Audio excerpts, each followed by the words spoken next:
Hi sir, welcome to our channel. Present మనతో పాటు దాము బాలాజీ గారు సీనియర్ జర్నలిస్ట్ ఉన్నారు. వారితో ఒకసారి మాట్లాడదాం. సార్ నమస్కారం. సార్ ఉస్తాద్ భగత్ సింగ్ డిజాస్టర్ అయిపోయిందని దాని బయర్లంతా కూడా ఇప్పుడు హరిశంకర్ మీద పడ్డారని చెప్పేసి వార్తలు వైరల్ అవుతున్నాయి సార్. అంటే ఫస్ట్ డే కలెక్షన్స్ బాగానే ఉన్నప్పటికీ సెకండ్ డే దారుణంగా కలెక్షన్స్ పడిపోయాయని కూడా చెప్తున్నారు. మరి సెకండ్ డే కలెక్షన్స్ ఏ విధంగా ఉన్నాయి, మరి సినిమా డిజాస్టర్ హిట్టా ఫ్లాపా ఏ రకమైన స్టేటస్ ఉంది, మరి బయ్యర్ల పరిస్థితి ఏంటి sir? Ustaad Bhagat Singh first day కలెక్షన్లు బాగున్నాయి నిజానికి. అందుకే మిక్స్డ్ టాక్ వచ్చినా కూడా కలెక్షన్లు మాత్రం బాగున్నాయి. ఆక్యుపెన్సీ రేట్ కూడా 69% ఆక్యుపెన్సీ రేట్ ఉంది.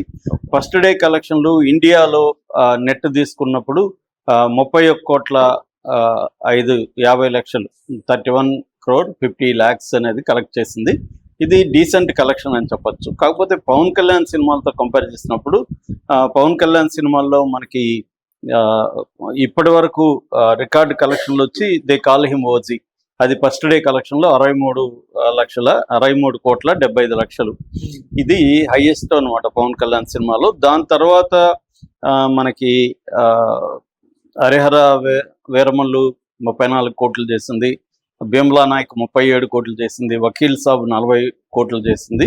ఒక బ్రో మాత్రమే 30 కోట్లు ఫస్ట్ డే చేసింది. సో బ్రోతో పోలిస్తే ఉస్తాద్ భగత్ సింగ్ ఫస్ట్ డే కలెక్షన్లు కొంత బెటర్గా అని చెప్పొచ్చు. మిగతా సినిమాలతో పోలిస్తే మాత్రం అది ఫస్ట్ డే కూడా అంత గొప్పగా అయితే చేయలేదు.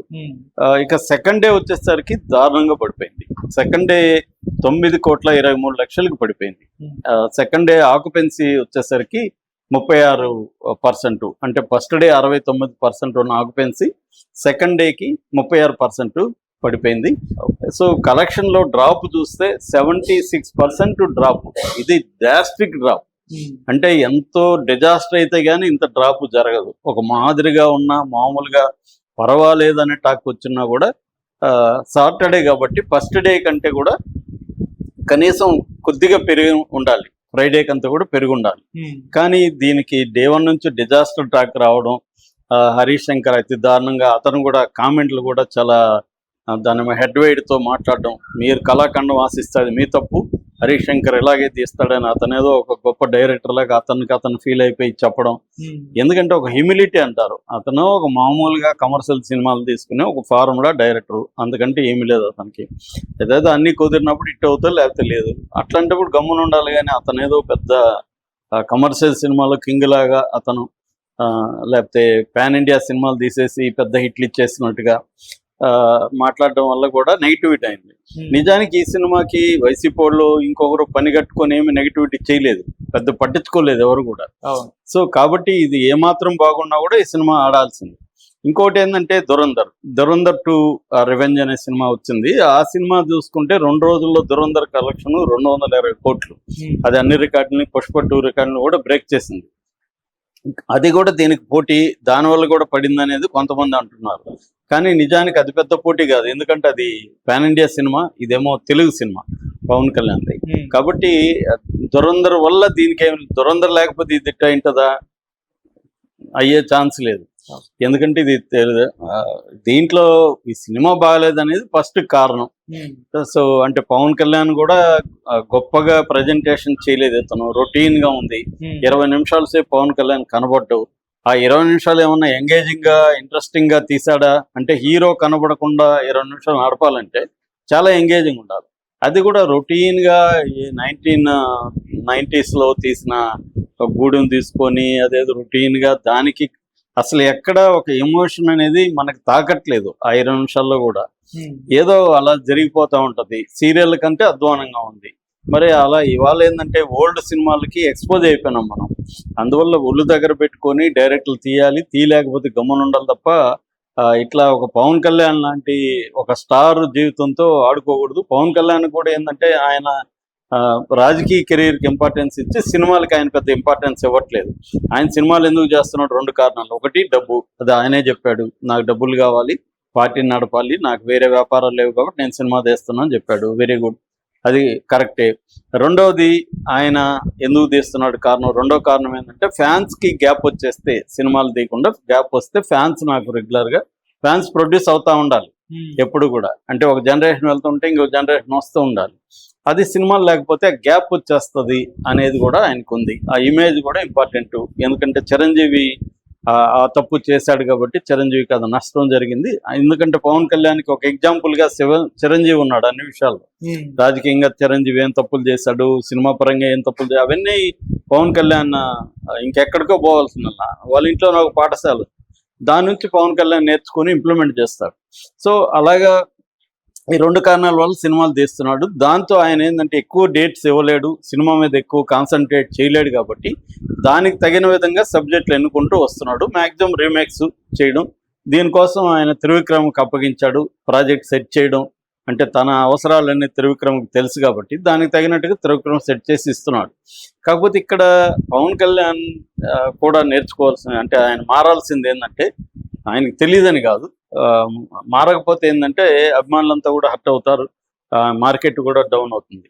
ఆయన కూడా కొంత ఫోకస్ పెట్టాలి. అంటే ఏ కథను ఇప్పుడు ఇది ఎవడైనా కథ చెప్పినప్పుడు ఏముందిరా దీంట్లో అనిపిస్తుంది కదా మనకి, దీంట్లో ఏముంది, కొత్తదనం ఏముంది, రొటీన్ గా ఉంది. ఆ పోలీస్ స్టేషన్ ఈయన ఇంట్రడక్షన్ సీన్ లో చూస్తే అట్లాంటి కొన్ని వందల సినిమాల్లో మనం చూస్తుంటాము. భార్య బిడ్డ రావడం, వాళ్ళిద్దరికి వచ్చి కొట్టడం, అంటే వాడు ఎవడిది పట్టుకున్నాడో కూడా తెలియదు అతనికి, సీఎం కొడుకుది పట్టుకున్నాడు అనే విషయం కూడా పోలీస్ అధికారికి తెలియదు. ఇతను వచ్చి వాళ్ళ మీద అటాక్ చేయడం, బాణాలు వేయడం, అదంతా కూడా ఏదో అసలు ఏమాత్రం ఒక ఇంపాక్ట్ అనేది మినిమం ఇంపాక్ట్ కూడా లేని సీన్లను పేర్చుకుంటా వెళ్ళాడు. మరి పవన్ కళ్యాణ్ కొంత స్ప్రూట్ అయినా చూసుకోలేదా, సీన్లు ఎట్లా వస్తున్నాయి ఏంటి? పవన్ కళ్యాణ్కి ఎక్స్పీరియన్స్ ఉంది, ఆయన డైరెక్టరు, రైటరు, అన్ని కూడా ఫైటరు, యాక్షన్ డైరెక్టరు, అన్ని Pawan Kalyan all in all. సినిమాకి సంబంధించి ఆయనకు బ్రహ్మాండమైన నాలెడ్జ్ ఉంది. ఓల్డ్ సినిమాలు వాళ్ళ కొడుకు పేరు అకిరా అని పెట్టాడు, అంటే అకిరా కురసావా పేరు పెట్టాడు, ఆయన జపనీస్ గొప్ప డైరెక్టర్ పేరు పెట్టాడు. సో ఆయనకి ఓల్డ్ సినిమా తెలుసు. మరి ఆయన కొంత నెగ్లెక్ట్ చేసినట్టుగా కూడా కనబడుతుంది. కాబట్టి పవన్ కళ్యాణ్దే ప్రధాన బాధ్యత. అంటే ఇట్లా ఒక ఫ్లాపులు తీసిన హరీష్ శంకర్కి మనం ఇవాళ ఎప్పుడో 2012లో ఒక హిట్ ఇచ్చి ఉండొచ్చు అతను. ఇప్పుడు సబ్జెక్ట్ చూసుకోవాలి కదా, అది చేయకపోవడం వల్లనే మేజర్గా ఇది జరిగింది. సో అట్లాగే ప్రొడ్యూసర్లు కూడా ఈ మధ్య బాగా ఇన్వాల్వ్ అవుతున్నారు. ప్రొడ్యూసర్లు మరి వీళ్ళు ఎందుకు ఇన్వాల్వ్ అవ్వలేదు, చూసుకోలేదా? మామూలుగా ఏంటంటే ప్రతిదీ ఒక షెడ్యూల్ షూట్ అయినాక చూసుకుంటున్నారు. ఇవాళ ఏంటంటే ఆన్లైన్ ఎడిటింగ్గా వచ్చేస్తుంది, అక్కడికక్కడే ఎడిట్ చేసుకుంటున్నారు, ఎవ్రీడే సీన్లో ఎడిట్ చేసుకుని చూసుకుంటున్నారు. సో అది బాగాలేనప్పుడు మళ్ళీ రీషూట్లు చేయడం ఇవన్నీ చేస్తున్నారు. ఎందుకంటే ఇవాళ ఆడియన్స్ మారిపోయారు, ఆడియన్స్ ఎక్స్పెక్టేషన్స్ మారాయి. దానికి తగినట్టుగా డైరెక్టర్లు కానీ హీరోలు కానీ మారాలి. ఇవాళ అందరూ హీరోలు కూడా చాలా జాగ్రత్తగా సెలెక్ట్ చేసుకుంటున్నారు ప్రాజెక్ట్స్ని. ఆ నెగ్లిజెన్స్ ఉన్నప్పుడు మనకు ప్రభాస్ది కూడా అంతే. ప్రభాస్ క్లియర్గా నెగ్లెక్ట్ చేసినాడు అనేది అందరికి అర్థమైపోయింది. అందుకే మారుతికి ఎలా ఇచ్చాడరా అనుకుంటున్నారు. కాబట్టి ఎందుకంటే సంవత్సరానికి 5-6 తీస్తే నెగ్లెక్ట్ చేయొచ్చు, సంవత్సరానికి ఒక సినిమా లేకపోతే 2 ఏళ్ళకి ఒక సినిమా తీసే పరిస్థితిలో ఆ సినిమా మీద ఫోకస్ పెట్టాల్సిన అవసరం ఉంది. ఇప్పుడు అభిమానులందరూ కూడా బాధగా ఉన్నారు. ఎందుకంటే పవన్ కళ్యాణ్కి ఉన్న అభిమానులు ఇంకా ఏ హీరోకి కూడా తెలుగు రాష్ట్రాల్లో ఉండరు. సో వాళ్ళు ప్రాణం ఇస్తారు, లేకపోతే ప్రాణం తీసేదానికి కూడా వాళ్ళు రెడీ అంటారు. ఆ స్థాయిలో ఉన్న అభిమానులు ఇలా నిరాశపరచడం ద్వారా సో ఇది ఇప్పుడు బయ్యర్లు చాలా కోపంగా ఉన్నారంటారు. ఎందుకంటే ప్రొడ్యూసర్స్ ఆల్రెడీ 127 కోట్ల బిజినెస్ అయిపోయింది. నెట్ఫ్లిక్స్లో ఏప్రిల్ 24 అనుకుంటా, ఏప్రిల్ 24 రిలీజ్ అవుతుంది. సో నెట్ఫ్లిక్స్కి అమ్ముకున్నారు, శాటిలైట్ అమ్మేస్తుంటారు. ప్రొడ్యూసర్ సేఫ్ దాదాపు 150 కోట్లు ఎంతో పెట్టుంటారు, అది వచ్చేస్తుంది. కానీ బయ్యర్లకు వచ్చే పరిస్థితి లేదు. ఎందుకంటే ఇది దాదాపు 300 కోట్ల గ్రాస్ రావాలి, ఇప్పటికి 50 కోట్ల గ్రాస్ కూడా రాలేదు 2 రోజులకి. ఇంక ఈ రోజు ఇంకా డౌన్ అయ్యే అవకాశం ఉంది, ఎందుకంటే రంజాన్ ఉంది, అంతా వేరే పనులలో ఉంటారు. సో కాబట్టి బయ్యర్లు కూడా ఇప్పుడు హరీష్ శంకర్ మీద దాడి అంటే మాటల దాడి ఆల్రెడీ చేస్తున్నారు. కొన్ని వీడియోలు కూడా బయటకు వచ్చాయి. ఇంకొకటి ఏంటంటే ఇది పైరసీ వచ్చేసింది. ఆల్రెడీ ప్రొడ్యూసర్లు కోర్టుకి వెళ్ళారు. కోర్టుకి వెళ్ళి ఒక ఇంజెక్షన్ ఉంటుంది, దాన్ని జాన్ డో ఇంజెక్షన్ అంటారు. జాన్ డో ఇంజెక్షన్ అంటే కోర్టు ఇచ్చే ఇంజెక్షన్ అంటారు. అదేంటంటే దీన్ని ఎవరు పైరేట్ చేయకూడదు, ఎవరు కాపీ చేయకూడదు అనేది జాన్ డో ఆర్డర్ అని అంటారు. దీన్నే ఇండియాలో అశోక్ కుమార్ ఆర్డర్ అని కూడా పిలుస్తారు. అది కోర్టు ఇచ్చింది ఆల్రెడీ. కానీ ఇప్పుడు పైరేట్ చేసేవాడు కోర్టు ఉంటే ఏంటి, వాడికి పైరసీ అనేది ఎక్కడి నుంచో చేస్తాడు వాడిని పట్టుకుంటే కదా, కోర్టులు ఇస్తే మాత్రం ఏం చేస్తారు. సో ఐబొమ్మను వాడిని పట్టుకున్నారు కానీ అదేం ఆగలేదు. ఐబొమ్మ అరెస్ట్ చేసినాక కూడా వస్తూనే ఉన్నాయి. మూవీ రూల్స్ కావచ్చు, తమిళ ఎంబీ కావచ్చు, ఇలాంటి ఒక 30 సైట్లు ఉన్నాయి. 30 సైట్లలో ఇప్పుడు ఈ సినిమా కూడా వచ్చేసింది. దాంతో ఇంకెవరైనా సినిమా థియేటర్కి వెళ్ళి ఒకవేళ చూద్దాం అనుకుంటే ముందు దీంట్లో చూద్దాంలే అని ఇదే డౌన్లోడ్ చేసేసి, ఎందుకంటే టెలిగ్రామ్లో ఫోన్లోనే వచ్చారు. 60% సినిమాలు యూత్ ఫోన్లోనే చూసేస్తారు. అవును. సో కాబట్టి ఆ రకంగా ఇది ఇంకా లేచే పరిస్థితి లేదు. ఖచ్చితంగా బయ్యర్లకి భారీ నష్టాలు తప్పవు. Okay sir, thank you so much.